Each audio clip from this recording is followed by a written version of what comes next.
again. My name is Matthew. I'm from North Carolina, and this is my beautiful 1985 500 SEC, and it's part 2 in a little quick series on this vehicle, bringing it to none other than Pierre Hedary, having him go through it. And today we're going to go through my impressions, Pierre's impressions, what was done to the car, and are we all satisfied? So let's get to it. All right, so I decided to do this on the hottest day of the year. It is scorching, but let's dive right into it. It's very unfortunate. While we had an incredible time together working on this vehicle and a lot was done, the one thing that we couldn't do was actually film a video together. There was simply too much going on. So my questions are being done here, and they will go to Pierre and he will answer them. So question number 1 is, Pierre, you saw this vehicle initially through a Craigslist ad. Okay, I sent you the ad, I sent you pictures, information I had on the vehicle, and I was asking your advice on purchasing it. So can you give me your initial impressions, your first impressions on the vehicle before actually having seen it in person? Anyway, to answer the first question, I think I want to dig a little deeper. What was my impression of the car before I even saw it? Your Euro 1985 500 SEC seemed to me like a win because it was a Euro market 500 SEC that was a West Coast car that absolutely had no rust, didn't have any accident history, and seemed like it was well maintained by one owner and one very dedicated mechanic. In my opinion, this made it a win because it's very difficult to find a solid Euro 500 SEC that has spent all of its life on the West Coast. So I didn't expect to find any really horrific problems, and I didn't. It seemed like smooth sailing. Now, I want to give a little talk about my impression of the owner too.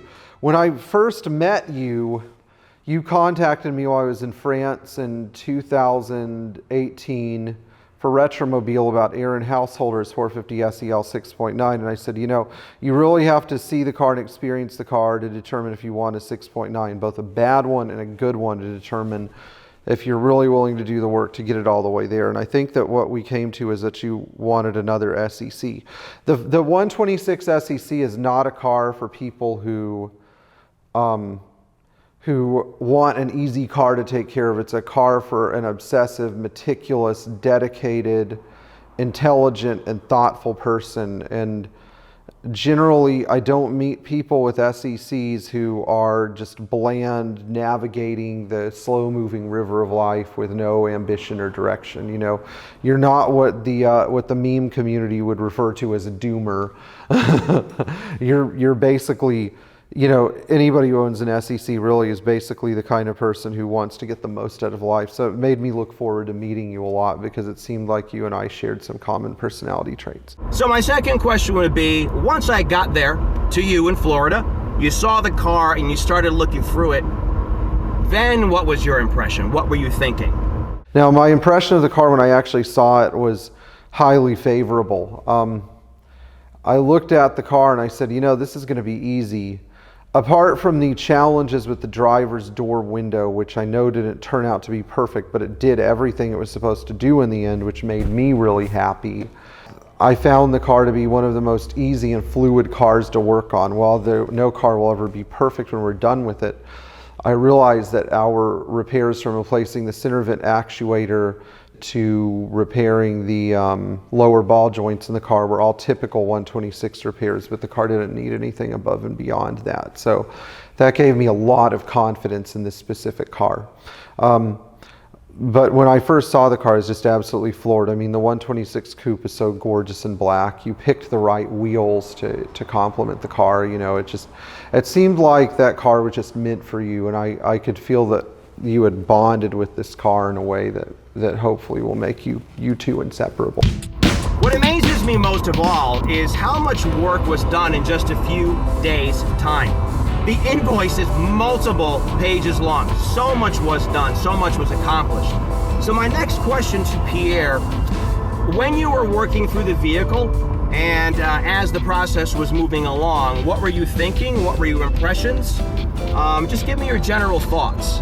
My impression of the car while working on it was that somebody had generally taken great care. I didn't like some of the aftermarket stuff like the alarm system, but we were able to extricate it without any grave consequences. I liked the fact that the car had been kept extremely clean, both top to bottom, that everything seemed to have been replaced in a timely manner. So, we needed some maintenance items like brakes, but and the front brake wear indicator sensor cables had been cut, but we were actually able to successfully adapt wear sensor cables from a 126 sedan to that job, and I think that the end result was, again, highly favorable.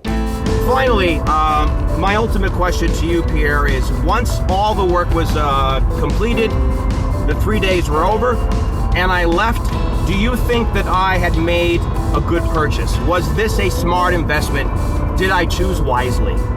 Finally, I think my impression of the car once we were done with it was the one that put the biggest smile on my face. I never anticipated having such an easy time working on a Euro 126 coupe. I mean, usually they're fraught with fuel distributor issues and fuel supply problems and rust under the back windshield, and this was put together wrong, or the exhaust system was routed in such a way that it blocked the transmission pan. I mean, all kinds of weird things. But, in this case, this car seemed extremely pure, and when I was done with it, I got the feeling I was driving an extremely pure 500 SEC. It had the raw sledgehammer-like power that I expected. It felt stronger than a 560 SEC, even with the 2.25 to 1 rear axle, which is something that I really love about the Euro 500 SEC. So you could say that the car ticked all the boxes, or it spoke to me in a way that made me feel like I had given you, maybe I didn't give you all the advice, but I'd given you good advice about what to look for, and that advice had actually converted into you finding a good car. So what I'm happy about is that you didn't walk away from the car, and that at the end of the day, we arrived with something that I felt very proud of. And I think that you actually came in under market when you factor in repair bills. So you did great, and I was very happy with the car. I think the last thing I wanted to comment about was meeting you and what it was like to actually meet you.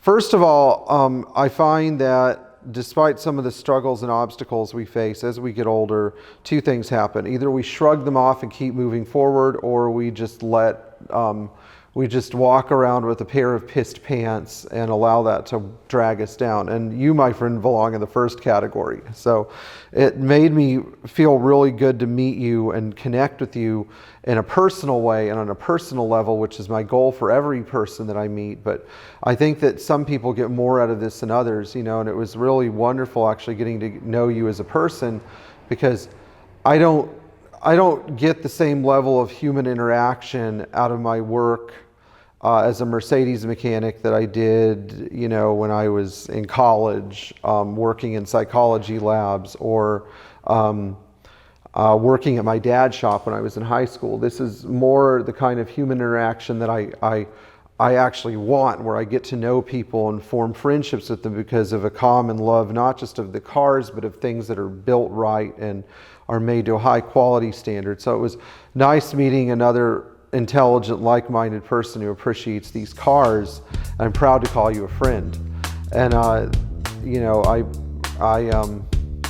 think that you did the right thing by purchasing this specific 126 coupe. Anyway, thank you for coming down, and Thomas appreciates it too, and I'm always here if you need me. Cheers. Thank you very much, Pierre, for the kind words, for all of the work you did on my vehicle. I really couldn't be happier. I couldn't be more thrilled. All of the problems that were really bugging me, you've taken care of them. Anytime that you buy a vehicle like this, even one that was as well loved as this one-owner car, you're going to have problems. And over the course of the last 4 to 5 years, as I was doing research on these vehicles and through my prior ownership of a 560 SEC, the rule of thumb is that when you purchase one, no matter how nice it is, in the first year, you're going to drop $5,000 on it, okay, in maintenance repairs. You're just going to, no matter if it was a jalopy or if it was something that was a garage queen or even very well cared for. $5,000, count on it. If I include the 4 new tires that I put on this vehicle, in 1 year's time, I've spent $5,000, okay? And it was well worth it. The car is really well sorted now. I don't need to spend $5,000 every year moving forward, okay? You find a decent one. You find one that is decently cared for, that has good bones, get it sorted, and you're good to go. But you need to keep that in mind when you're looking for one. Don't buy one that's a mess if you can't fix it yourself. I am not a mechanic, okay? While I can build a computer from scratch, I cannot service this vehicle beyond something simple like an oil change, okay? That's just not who I am. I don't have that skill set. That's why I need a gentleman like Pierre, okay? And thank the maker that he's out there. And you know, he's a relatively young guy. He's going to be around for quite a while, thank God. My goal is that when I am retired, I still have this car and Pierre is still servicing it. That's my goal. So I do highly recommend Pierre Hedary's services, and I would urge any of you out there to go ahead and seek him out if you need him. And if you haven't liked his channel and subscribed to his channel, you should do so, because there's a lot you can learn, let me tell you. So I raise a Red Bull to all of you who are watching this video, and that's a compliment, by the way, because there's nothing better than a Red Bull and an SEC. Thank you for watching, and enjoy your classic Mercedes.